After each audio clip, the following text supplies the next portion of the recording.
Mais je veux vraiment m'adresser à nos enfants d'aujourd'hui.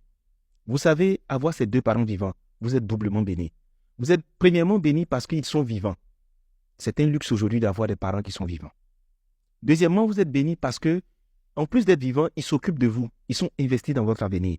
Sachant qu'il y a des parents qui sont vivants, mais qui ne font rien pour voir leur enfant évoluer, mais en plus, qui mettent les bâtons dans les roues de leurs enfants et qui considèrent leurs enfants comme les vaches à lait pour pouvoir leur permettre de pouvoir vivre une vie qu'ils ont ratée, qu'ils étaient plus jeunes et qu'ils n'ont pas organisée. Il y a ça aussi qui existe. Mais quand vous voyez l'attitude de certains enfants, vous êtes dépassé. Toi, jeune homme, c'est à toi que je parle. Tu es jeune en ce moment. Ton père et ta mère, ils font tout pour que tu réussisses. Tu refuses d'aller à l'école. Un matin, tu te lèves, tu dis tu veux chanter. Chanson là, tu ne prends pas au sérieux. Tu te lèves un jour, tu veux jouer au ballon. Ballon là, on te donne l'argent. Toi-même, tu vas t'allier à des gens pour gruger tes parents. Tu as vendu tout dans la maison. Tu passes ton temps à fumer, drogue, avec des enfants qui ont leur avenir déjà garanti par des parents ou par des oncles. C'est toi qui prends l'argent de scolarité pour aller dans la matinée. C'est toi qui fais quota, tu déposes quota pour aller assigner tous les faux trucs que tu es dedans. C'est toi qui enlèves grossesse à chaque fois. Et tu mets ça sur tes parents. Toujours, on va te chercher dans les rambas, dans le commissariat. Parce que soit toi et tes amis, vous avez fait des trucs bien tués. Comme d'habitude, tu n'es jamais coupable. Tu étais juste là au mauvais moment.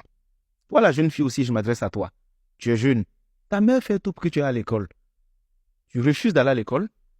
Tu es en 2, 3 coupés. Tu sors le matin, on te voit en tenue scolaire. Le soir, tu rentres, tu es allé innocente à la maison. Mais dehors, tu es un danger ambulant. Tu enchaînes les sugar daddy en désordre. C'est toi qui enlèves grossesse, ça se tourne mal et tes parents se retrouvent en train d'aller faire la vidange de ton ventre pour pouvoir enlever les résidus qui sont là-bas. Plusieurs fois, tu as frôlé la mort par rapport à ça. Tu suis des copines qui te mettent des choses dans la tête, on ne te reconnaît même plus. Tu fais des enfants dehors, tu viens les jeter à la maison et puis tu continues ta vie. On te parle, tu n'écoutes pas. Tout laisse. Il y a un matin, c'est toujours comme ça un matin, où on se dit, oui, mais le vieux sera là, la vieille va gérer. Puis un coup, il y a l'un qui décède d'abord. Très souvent, c'est le vieux.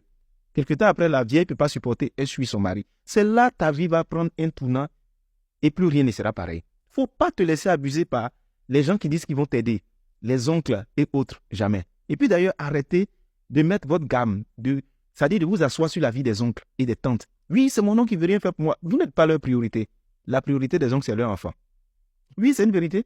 En fait, ils ne sont pas obligés de vous aider. Si vous êtes, c'est parce qu'ils ont envie. Et ne vous laissez pas abuser par les mots doux, gentils et avenants qu'ils vous donneront le jour des funérailles. Ça, c'est ce qu'on dit à tout le monde.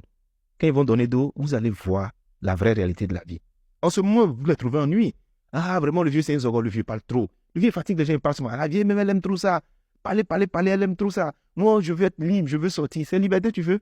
Mais une liberté va te dégoûter. C'est drôle, tu veux fumer, mais tu vas fumer même avec tes narines. Tu vas fumer tes yeux, par tes pores, tu vas fumer. Parce qu'il n'y aura personne qui te dit ne fais pas. Eux, au moins, ils sont présents pour te dire ne fais pas, ne fais pas, ne fais pas, tu n'écoutes pas. La liberté que tu veux là, où personne ne te contrôle, où tu veux faire ce que tu veux, la vie va te donner cette liberté. Puis toi-même, tu vas t'asseoir seul, tu ne sors plus. Tu veux te promener, il y a une étape, tu ne vas plus te promener. Quand tu auras 2, 3 enfants sous la main, de pères différents qui sont assis, qui te regardent, et puis tu n'as rien à manger, tu vas comprendre que la vie qui est là n'est pas simple. Pour ne pas que ça arrive, je donne des conseils maintenant. Et je veux aussi m'adresser aux parents. Vous savez, la priorité en tant que parent, ça doit être nos enfants. Parce que quand vous ne serez pas là, plus jamais, leur vie sera la même. Ce que vous pouvez faire pour eux, personne ne pourra faire ça pour eux. C'est pourquoi, par le passé, nos pères ont commis des erreurs. Nos mères ont commis des erreurs. De prioriser les membres de leur famille, de prioriser les enfants de leurs amis, de prioriser les autres et de mettre leurs enfants en bout de chaîne. Aujourd'hui, là, mettez vos enfants en priorité. La qualité des souvenirs que vous êtes en train de bâtir, eux, c'est ce qui va leur rester quand vous ne serez plus là. Ils sont nombreux, les enfants, aujourd'hui, qui s'asseyent pour dire « papa avait raison », qui s'asseyent pour dire « maman avait raison ». Mais quand on dit ça, souvent, c'est trop tard. Quand ils disent ça, c'est que tout est gâté. Ça dit que tu vas t'asseoir des soirs où tes larmes vont couler seules et puis personne ne te calcule. C'est ce qui fait mal même. Vaut mieux quelqu'un qui te gronde, qui parle sur toi en longueur de journée, que quelqu'un à personne. Ça fait trop mal. Le silence de tu poses des actions, tu n'as pas de limite et puis toi seul, tu gères les conséquences. C'est dur à vivre. Donc, toutes les personnes qui ont perdu leurs parents trop tôt, c'est pas facile. Personne ne peut les remplacer, c'est la vérité. Et tous les enfants qui ont aujourd'hui leurs 2 parents, des parents responsables, qui se battent pour les voir réussir, attrapez-les comme des bijoux. Saisissez-les comme des personnes qui bientôt ne seront pas là. Et faites le maximum que vous pouvez pour les rendre fiers de vous, de leur vivant. Si vous pouvez accélérer votre croissance, votre évolution, pour qu'eux aussi puissent bénéficier un peu de votre réussite, ça fera plaisir. Parce qu'il y a beaucoup de personnes qui ont tout. mais qui se disent, s'il était là, ah, si elle était là. Aujourd'hui, on regrette beaucoup parce qu'à l'époque, on n'avait pas les moyens.